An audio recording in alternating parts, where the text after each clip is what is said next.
Well, our next reader is Elizabeth Russell, and she is an author of fantasy and myth. She loves writing long, epic tales and short fairy tales, reading aloud and delving into great literature. Elizabeth runs the website thefairytaleblog.com, which helps people approach, understand, and enjoy the classics, which is so cool. She and her brother recently started a new podcast, Literary Leviathans, where they go on a journey into the great works of literature and discuss their amateur but passionate readings. Her published novel, Half-Breeds, is currently available at Amazon and anywhere else online that books are sold. So please welcome Elizabeth. Thank you.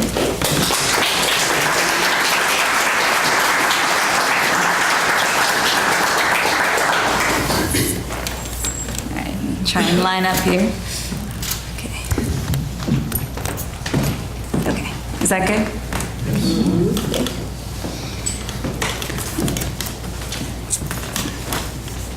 Okay, that's fine. Okay, so this is an excerpt from Half-Breeds. It's a novel about children who are half monster, half human, and they've been ostracized from human society. They have to figure out a way to survive and what their society should be like. It was asked if it's similar to Lord of the Flies, and it is insofar as it is a response to Lord of the Flies. So Lord of the Flies, like, the kids reject morality, and I thought, well, what would happen if they tried to, create their own morality? What would that look like? So, Chapter 7, A Study in Humanity. Nappy was not caught up in the love fever that seemed to rage all through the village of goodness. He had always been a calm, level-headed fellow, with a knack for observation and detail, and a serious feeling soul. He always wanted to know more, and had never been angry at Morgan, even when the strange man's revelations had run contrary to Nappy's own observations. Knowledge was knowledge, and as the wise man, it was his responsibility to know all that he could.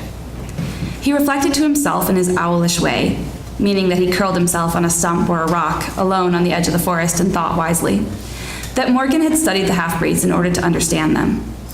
Nappy liked that idea, and thought that perhaps he ought to study the humans. Of course, he could not live among them. That was not even an option he desired. But to observe them quietly from a distance, knowing the ins and outs of their society, and understanding just exactly what motivated them, was an enticing idea for a study. And thus began Nappy's great venture. It went on much longer than he ever anticipated, and to his surprise, he found that he enjoyed it immensely. Humans were a fascinating case study, as he knew Morgan would say, with their rituals and mundane lives and jealousies and families. Presently, he even began to write down his observations. Bobbikin may have been Morgan's most apt philosopher, but Nappy had been his letterman. And it was with great pride that Morgan had watched the young boy drink in the writing lessons the older man taught him. Now, Nappy began keeping a notebook. "It seems," he wrote, "that ups and downs are for everything. For the cold and hot seasons, it is the same for humans. Hot and cold feelings and days. One day a man is happy, and the next he is very sad. Sadness is funny, but I think I know what makes it. It is when the day is different than it was in our dream the night before. I think in our sleep we expect it to be one way, but when we wake up and the sky is different or our friends are different, then sadness, which is actually in fact disappointedness, is there. Many human men get disappointed a lot, and women too, but mostly children. But they get happy again fast, maybe because they dream during the day." Thus his journal ran on, with speculations and observations and little critiques of mankind. Bobbikin was worried about his activities at first, and questioned his friend extensively on his finds, but gradually Bobbikin began to accept Nappy's great venture and appreciate the knowledge that came with it.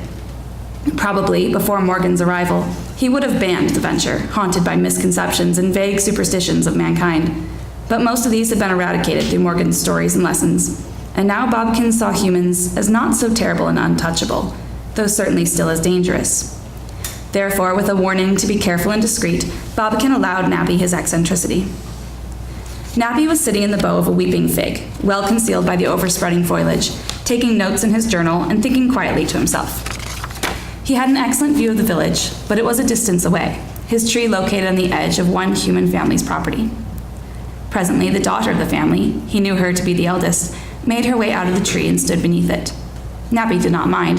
He had no intentions of leaving soon, so he sat silent and hoped she would not look up. She stood there some time, looking around once in a while, sometimes smiling to herself, sometimes singing quietly. Nappy took notes of what she sang.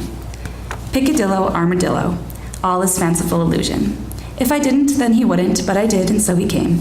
Picarillo, sarsaparilla, nothing is what it seems. But yet I hoped, and so I thought, and all it is in-betweens. Nonsense, of course, but Nappy liked the tune. She sounded happy, and he hoped she would sing some more. But just then she gave a whispered cry and ran out from under the tree into the arms of a young man just arrived. He took her up and kissed her and spun her around, and they laughed and shushed each other. If Mother knew, she said. Your mother's the one that wants us together, he answered her. She giggled. Yes, but all the same, if she knew, she'd skin me alive. He looked fondly at her. I don't know if I can wait till next month. What shall you do? She asked him, melodramatically teasing. Go out of my mind, he answered seriously. But she coyly refused to be serious. That'll be entertaining. I wonder what all children will think. Their talk went on in this way for some time, with him whispering romantic love into her ear, and she enjoying it hugely, laughingly throwing it back upon him. They were too happy to pay any attention to time, and as Nappy sat there, the evening turned to dusk, turned to night.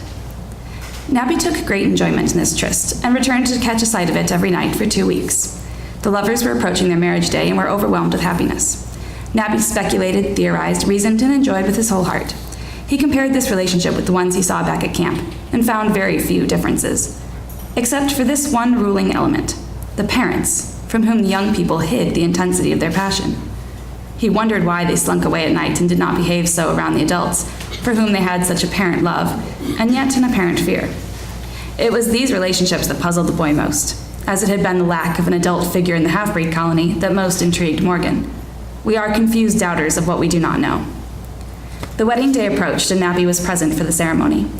There he gained intriguing ritual knowledge, which he passed on to Bobakin later, wherein the vows were given, the wine drunk, the bottle crushed, songs sang, and dances danced.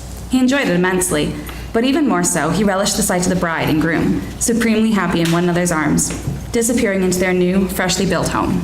He wished them well. Many months passed. The cold spell, known as winter, came and went, bringing with it discomfort and less food. The half-breeds learned to make better blankets, build a fire in the home, and wrap up warmly. There was a brief sickness that passed through the camp, the healthy ones pulling through it all right, but 2 of the little children, weak from lack of food and the cold, passed away. It was a sad but common enough phenomenon for the half-breeds. So they sang dirges, buried the dead, and life continued. One day toward the end of winter, Nappy wrapped himself in his fox coat and returned to the human village to spy on his pet married couple.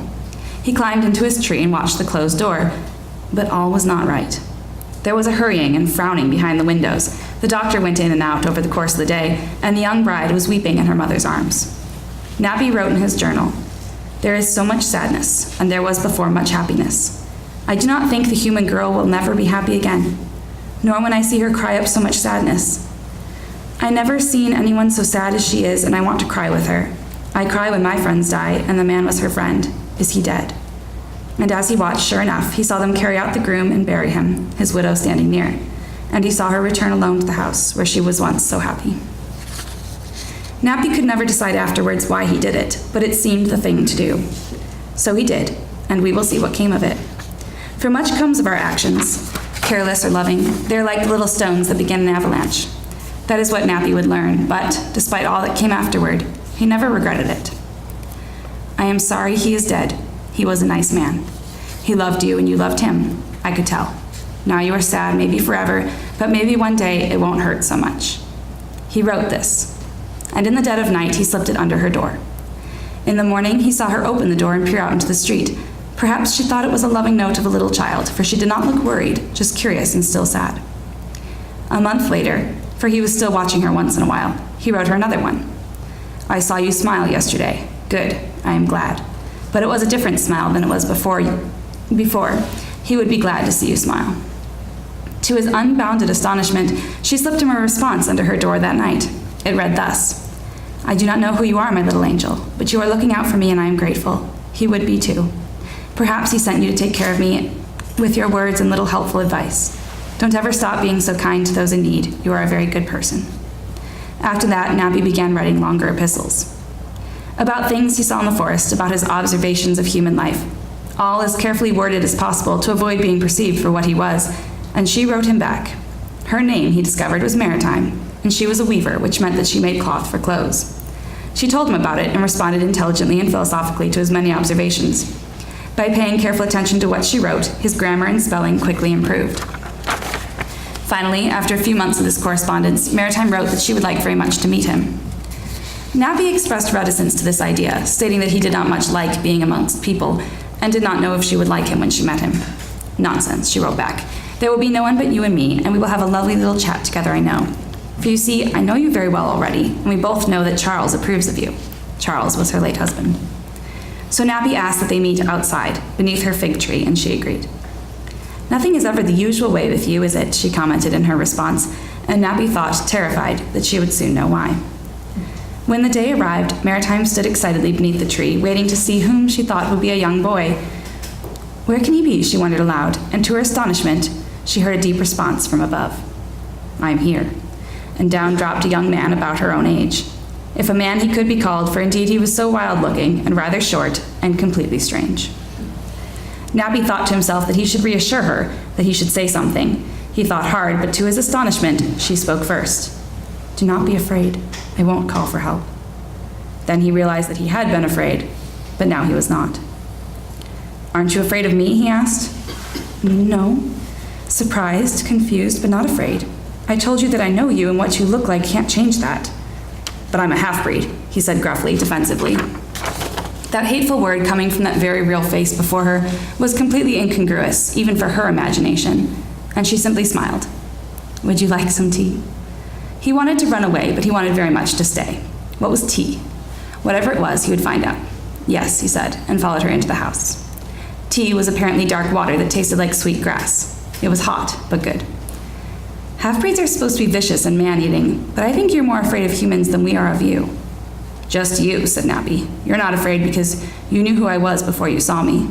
She smiled at him. That's probably true. Yes, you're right. How old are you? I don't know. Your age, maybe.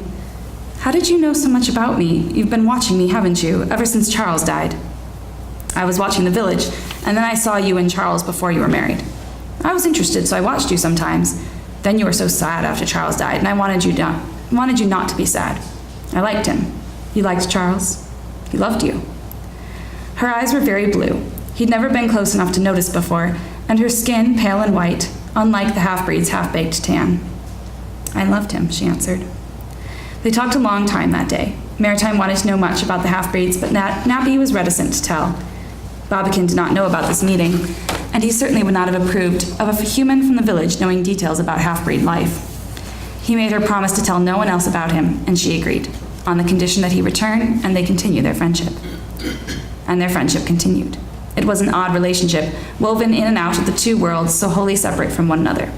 They were the common link, the bridge between peoples, the relatedness that was impossible between such estranged cultures. She was entirely good, he was half so, but he was beginning to accept that such differentiations were false, misleading, and maybe even dangerous. They were the fabricated divisions that prevented any common understanding between their peoples. It was a division that was beginning to seriously upset him. One day he was thinking about it when Maritime actually mentioned it. They were sitting together in the woods behind the village on a fallen tree trunk, listening vigilantly for any signs of traffic, but still engaged in active conversation. I hate that my people hate yours, she said suddenly, after a completely unrelated discussion. I hate that we have to be secret about this. You're my best friend, Nappy, and I wish I could let you meet my family. But they'd hate you. I hate it too. I never really did before. It was just the way of the world, to fear humans, and I accepted it. But now I wish the world was different. Is that part of growing up? She asked him with tears in her eyes. To finally see the world and then to wish we never really saw it? Maybe it's part of growing up to see the world as it is and wish to change it. Change it. Don't you want to? She smiled and shrugged. Then she shivered, and in concern he put his arm around her. She smiled again. I don't know why I did that. But he did not take his arm away, and she laid her head on his shoulder. After a long silence, Nappy spoke with conviction. I want to change it. Their friendship had lasted months now. All in all, adding up from the time that Nappy first began observing her, he had known her for 2 years, 1.25 being in direct contact with her. When he walked with her back to the edge of the village, Maritime grabbed his arm before they separated. I want to know you better. I want to know everything about you. You know me better than anyone else. I tell you things I don't even tell Denman. Denman, she sighed sadly. I don't even know who that is. Nappy shook his head in frustration. Once again, as he had been many times the past few months, torn between his allegiance to his people and his friendship with her. What more do you want? She looked up into his eyes. He stood a head taller than her, for she was a short woman and he a tall, gangly fellow, but she met his owlish gaze with her own firm resolve. Is it enough for you? He swallowed hard and scrunched up his face in frustration. His heart swelled up and he did not look at her. No. After a brief silence. But I can't betray Bobbicon. I won't, not even to you. She nodded her head, looking down at the leaves at her feet. Nappy felt like he had betrayed her by saying so, and his guilt was tearing him up inside, and she knew it. I want to meet him, she said suddenly, looking up at him. I want to meet Bobbicon. Nappy's stomach felt sick, and he opened his mouth to protest, but with one swift, fluid motion, she kissed him instead. I didn't plan on that. I didn't actually think I was ready. But I am, and I want to meet Bobbicon. He's the only one who can heal up this breach. I know that he's your leader and you respect him. You respect him a lot. I would never wish to come between that. I think it's wonderful that you have a leader who inspires so much confidence, and I wish I had that. I think I would be willing to follow him too, if I could follow you first. Nappy felt crushed and apprehensive. He did not want to tell Bobbicon, because he thought his leader would feel betrayed.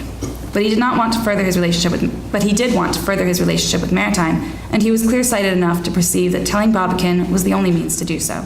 She wanted to follow him, to be with him. He stood taller at that thought and smiled like a little boy. He looked at her, watching him with round, loving eyes, waiting to hear what he had to say.